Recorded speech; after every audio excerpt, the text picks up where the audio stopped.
മഹാകവി കുമാരനാശാൻ്റെ ചിന്താവിഷ്ടയായ സീത. വാൽമീകി മഹർഷിയുടെ ആശ്രമത്തിൽ നിന്നും മഹർഷിക്കൊപ്പം ശ്രീരാമസന്നിധിയിലേക്ക് തിരിക്കുന്നതിൻ്റെ തൊട്ട് തലേന്നാൾ ആശ്രമവാടിയിലിരുന്ന് തൻ്റെ പൂർവാനുഭവങ്ങളെയും ആസന്നമായ ഭാവിയെയും മറ്റും പറ്റി ചെയ്യുന്ന ചിന്തകളാണ് ഈ കൃതിയിലൂടെ ആശാൻ അവതരിപ്പിക്കുന്നത്. സുധർമാമുനിയോടയോധ്യയിൽ ഗതരായോരളവന്നൊരന്തിയിൽ അതിചിന്ത വഹിച്ചു സീത പോയി സ്ഥിതി ചെയ്താളുടജാന്തവാടിയിൽ.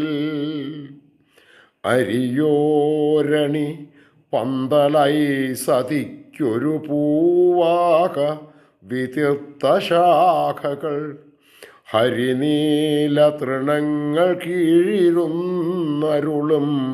പട്ടുവിരിപ്പുമായിതു. രവി പോയി മറഞ്ഞതും സ്വയം ഭുവനം ചന്ദ്രികയാൽ നിറഞ്ഞതും അവനീശ്വരി ഓർത്തതില്ല പോന്നവിടത്തൻ തനിയേയിരിപ്പതും. പുളകങ്ങൾ കയത്തിലാമ്പലാൽ തെളിയിക്കും തമസാ സമീരനിൽ ഇളകും വനരാജി വെണ്ണിലാവൊളിയാൽ വെള്ളിയിൽ വാർത്ത പോലെയായി. വനമുല്ലയിൽ നിന്നു വായുവിൻ ഗതിയിൽ പാറി വരുന്ന പൂക്കൾ പോൽ ഘനവേണി വഹിച്ചു കൂന്തലിൽ പതിയും തൈജസ കീടപംക്തിയേ.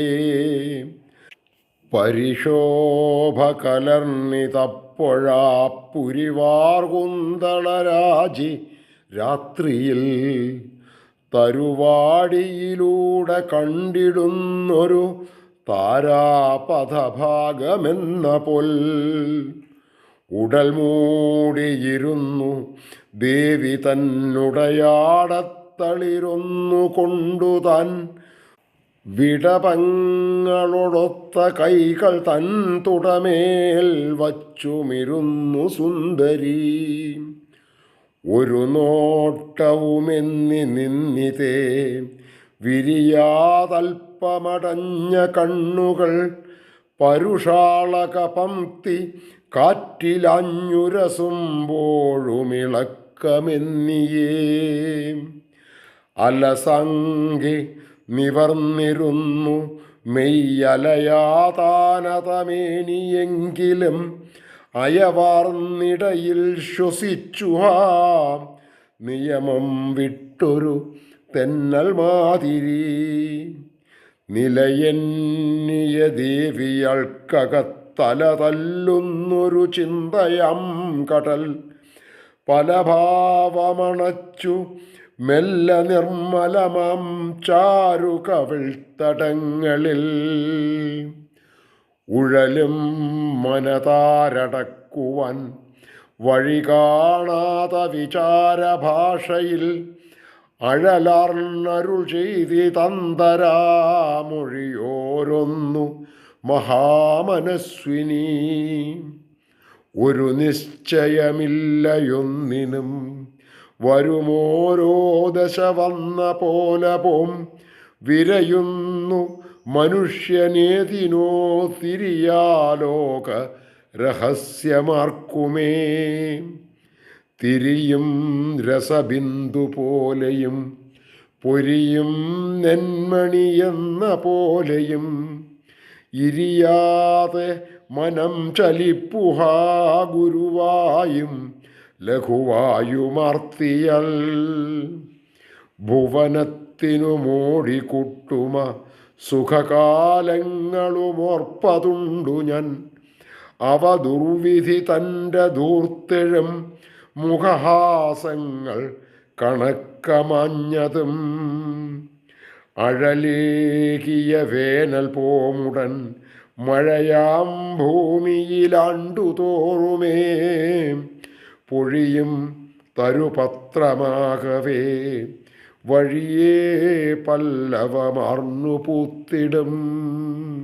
അഴലിന്നു മൃഗാതി ജന്തുവിൽ പഴുതേറിയിടിലുമെത്തിയൽ ദ്രുതം കഴിയാമതു മാനഹേതുവാലൊഴിയാത്താർത്തി മനുഷ്യനേ വരൂ. പുഴുപോലെ തുടിക്കയല്ലിഹ പഴുതേ ഇപ്പോഴുമെന്നിടത്തു തൊൾ നിഴലിൻ വഴി പൈതൽ പോലെ പോയുഴലാഭോഗമിരന്നു ഞാനിനി. മുനി ചെയ്ത മനോജ്ഞകാവ്യമം മനുവംശാധിപൻ ഇന്നു കേട്ടുടൻ അനുതാപമിയെന്നിരിക്കണം തനയന്മാരെ അറിഞ്ഞിരിക്കണം. സ്വയമേ പതിരാഗജങ്ങളം പ്രിയഭാവങ്ങൾ തുലഞ്ഞിടൈകിലും അവ ചിന്തയിലൂന്നിടാതെയായി ശ്രവണത്തിൽ പ്രതിശബ്ദമെന്ന പോൽ. ക്ഷണമാത്ര വിയോഗമുൾത്തടം വ്രണമാക്കും പടിവച്ചതെങ്കിലും പ്രണയം തലപൊക്കിടാതെ ഇന്നണലിപ്പമ്പു കണക്കെ നിദ്രയായി. സ്വയമിന്ദ്രിയമോദഹേതുവാം ചില ഭാവങ്ങളൊഴിഞ്ഞു പോകയാൽ ദയ തോന്നിടുമാറു മാനസം നിലയായി പ്രാക്കൾ വെടിഞ്ഞ കൂടുപോൽ. ഉദയാസ്തമയങ്ങളെന്നിയൻ ഹൃദയാകാശമതിങ്കലെപ്പോഴും കതിർവീശി വിളങ്ങി നിന്ന വെൺമതിതാനും സ്മൃതിദർപ്പണത്തിലായി. പഴകി വ്രതചര്യ ശാന്തമായി കഴിവൂ കാലമിതാത്മവിദ്യയാൽ അഴൽ പോയി അവമാനശല്യമേയൊഴിയാതുള്ളു വിവേകശക്തിയാൽ. സ്വയമെന്നുടൽ വിട്ടിടാതെ ഞാൻ ദയയാൽ ഗർഭഭരം ചുമക്കയാൽ പ്രിയചേഷ്ടകളായെനിക്കു നിഷ്ക്രിയയായി കൗതുകമേകിയുണ്ണിമാർ. കരളിന്നിരുൾ നീക്കുമുള്ളലിച്ചൊരു മന്ദസ്മിതരശ്മി കൊണ്ടവർ നരജീവിതമായ വേദനയ്ക്കൊരു മട്ടർഭകരൗഷധങ്ങൾ താൻ. ആശാൻ്റെ സീതാകാവ്യത്തിലെ ആദ്യത്തെ 25 ശ്ലോകങ്ങളുടെ അർത്ഥസംഗ്രഹമാണ് ഇനി പറയുന്നത്. ലവകുശന്മാർ വാൽമീകി മഹർഷിക്കൊപ്പം അയോധ്യയിലേക്ക് യാത്രയായിട്ട് കുറേ ദിവസങ്ങളായിരിക്കുന്നു. ആശ്രമത്തോട് ചേർന്നുള്ള പൂന്തോട്ടത്തിലെ പൂവാകയുടെ ചുവട്ടിൽ ഒറ്റയ്ക്കിരുന്ന് ആലോചനാനിമഗ്നയാകുന്ന സീത.